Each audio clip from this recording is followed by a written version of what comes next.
I want to dial in. So you had this fascination with nutrition, it sounds like, but when did that start? Like, was that as a teenager? Was that as in your early 20s? Yes, it was a teenager because my father was overweight and sickly, and we would drive him to doctor appointments all the time. And many times he couldn't even sit up straight in the car. He had to lie on the back on a mattress. And he started changing his diet, losing weight, and got a lot healthier. So he brought these books and the literature into the house, which I read and then experienced and traveled and utilized some of those nutritional principles to enhance our athletic performance and stamina. And of course, you do it because you don't want to get sick on your travel and competitive scheduling. You don't want to be sick because if you're out with a week of a cold or something, you blew your whole year's work. So we started. My sister and I ate healthier in our later teenage years. We started eating pretty healthfully. And so before that, would you say that your family ate kind of the standard American diet? Yes.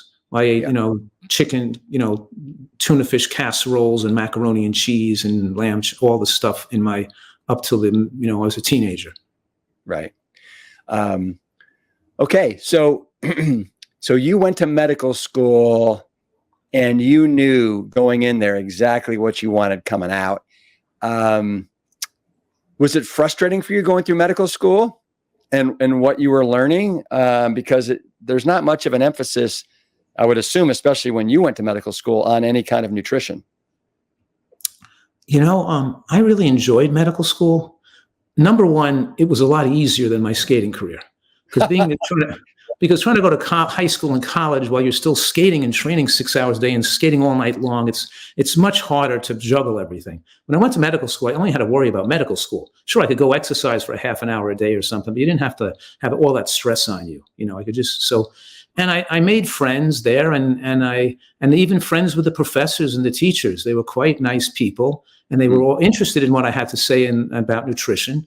And even though we were learning basic sciences and a lot of things, a lot of it supported what I wanted to do and gave the basic biochemical backgrounds and physiology and anatomy. So I didn't find it contradictory, and I didn't find it stressful. Except for when you then go to residency and start working in the hospital. Because even in medical school, the first thing they tell you in pharmacology class is that all drugs are toxic, and they don't work by supplying the body with a nutrient. They work by blocking or interfering and poisoning some natural function or receptor site. And it's better to live in a manner to avoid the need for these medicinal substances that cumulatively can cause disease and increase a person's risk of cancer. So they told us that we learned about the toxicity of medications and the fact. But then you go into practice and nobody remembers or does that. And we learned about the benefit of inflammation, even in the inflammatory response, be intertwined with the process of repair, and how inflammation serves to wall off an injurious agent and sets into motion a series of events that tries to clean out or repair damaged tissue, and how so we learned about biology in a way that supported this ability of the body to heal itself. And the best way to heal itself is to restore this optimal environment for healing. So you learn that in the first year or two of medical school. And it's funny because at University of Pennsylvania, where I went to medical school, they made me chairperson of the nutritional education committee at the medical school. They gave me a position there. So I talked to students, and we had meetings and discussions about it with even some faculty advisors. So it was all good stuff. And it's funny because I would go to sit down in my chair in the auditorium where the classes were given, and some of my fellow students would hide their candy bars or junk food behind their back. And I would walk by them, and I'd look at them and I'd go, "I'm not your mother. I don't care what you want to do, whatever you want, Yeah.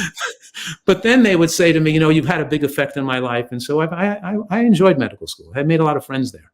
Right. Yeah. I want to continue with that, but first, so you said your dad was overweight and brought these books into the house. Are your parents still alive today? My mother's going to be 96 this March. So she's still alive. My father passed away. Got it. All right. So in 2003, you decided to write, I would assume that was your first book, Eat to Live. Is that correct? No. That was my second book. I wrote Fasting and Eating for Health in 1996. Okay. See, I was in practice now from after residency from 1991 on. And then I realized that being this doctor that's so unusual in my New Jersey community, I was sensing a lot of people were there'd be a lot of discussion. I'd hear people speaking about what kind of doctor I was. And I said, I'm okay with being different and unique, but at least if they're trying to figure out what I stand for, at least it really should be what I do stand for and not some concocted, made up story, So I figured it's good if I wrote a book. And so I wanted to write a book about fasting, but the book publisher, I was going to write a book about eating mostly, but the book, I was going to call it Get Healthy Fast. Yeah. And have a little bit about fasting in there too, Get Health. But the book publisher wanted me to put fasting first in the title because they felt there was no book in the medical catalog at the, in the Congress, Library of Congress that has a book on fasting. So I wrote the first book on fasting called Fasting and Eating for Health in 1996. But don't forget, at that point, I was still relatively unknown. I hadn't had any media exposure, so it was very hard to promote a book and have people know who you are. It wasn't until I wrote Eat to Live in 2004 that I started to get more penetration to the marketplace and sell more books. But it really wasn't until about 2010 when I first got my opportunity to be on television.